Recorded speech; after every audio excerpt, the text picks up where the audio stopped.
Hey guys, Mr. Price here with your next chapter of the Cay.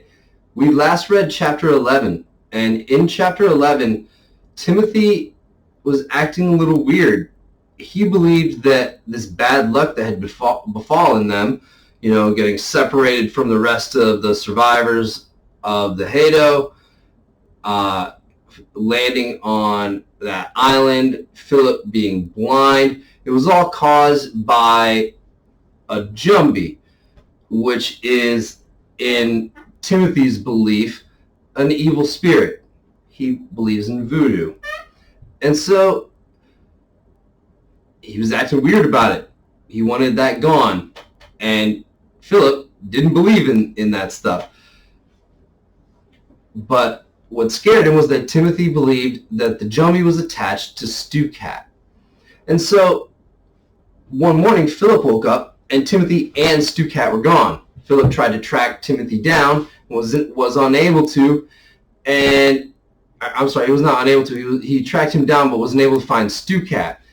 And so Timothy and Philip got some food, and then Timothy disappeared again. Philip sat around worrying when Timothy returned and nailed something to the side of their hut. When Philip explored, he found that it was a wooden carving of a cat. It was a voodoo doll, so to speak, and it had things nailed in it, and these things were supposed to chase off the evil spirits that Timothy believed were attached to the cat. At that point, Timothy returned the cat, much to Philip's relief. Stu Cat was all right. And Timothy said that their luck had changed, but we were left with that ominous line that it didn't. It just got worse. So here we are with chapter 12. One morning, in the middle of May, I awakened to hear Timothy taking great breaths. It sounded as though he were fighting for air. I listened a moment and then asked, "Are you all right, Timothy?" He wheezed back, "Fever, malar." I had to think a moment to understand what he was talking about. Fever, malaria. I reached over to touch him. His forehead was burning hot.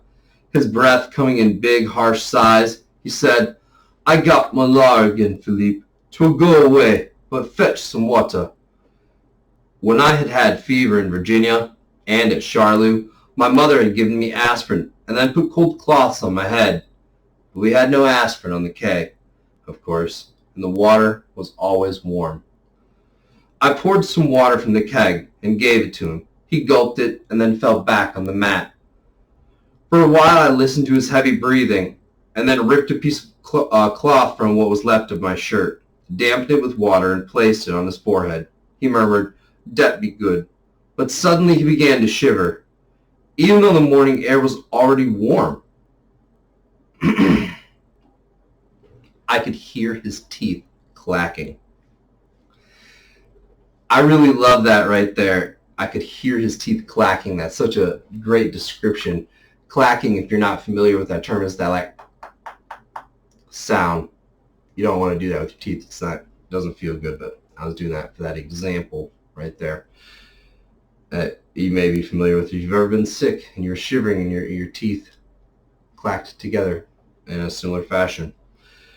One thing that I noticed is that when Philip was blinded earlier in this story, the author had totally abandoned any descriptions that would be related to vision.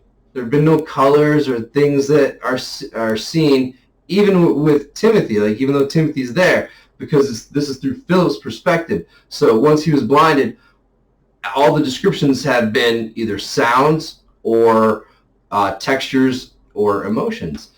And I think that's really interesting and a great attention to detail on part of the author, and something you may want to consider if you're writing such a story.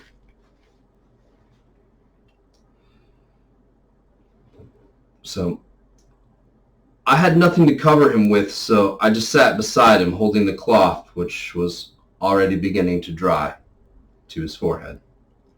His breath was like air from a furnace. It must have been about 10 o'clock when Timothy began to mumble and laugh. It sounded almost as if he were talking in his sleep, but the laughter the little bursts of it between the wheezes was very high and strange. I couldn't keep the cloth on his head because he was tossing from side to side. I talked to him constantly, but he didn't even seem to know I was there. Once he got up but fell back down to the mat, and I told him to stay very still.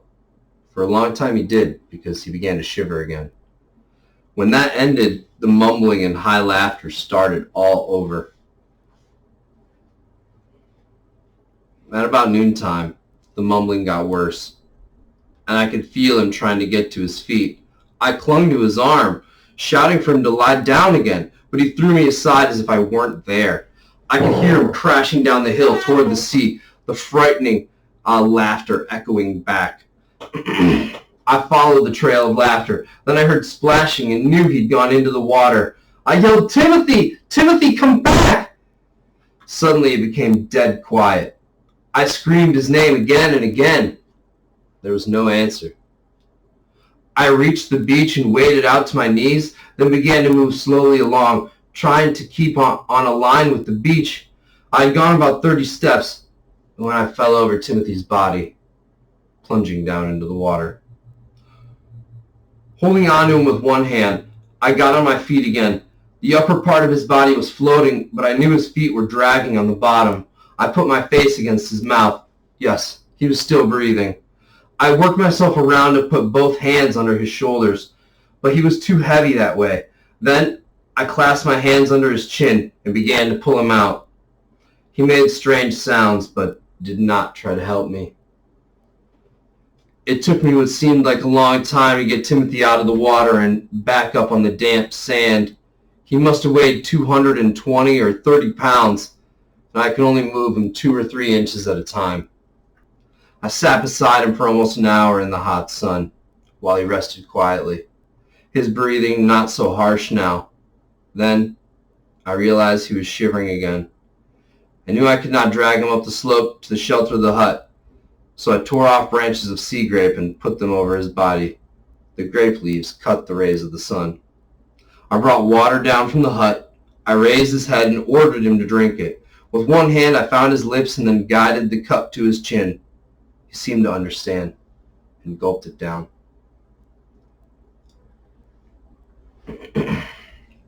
I stayed by him the rest of the long afternoon while he slept.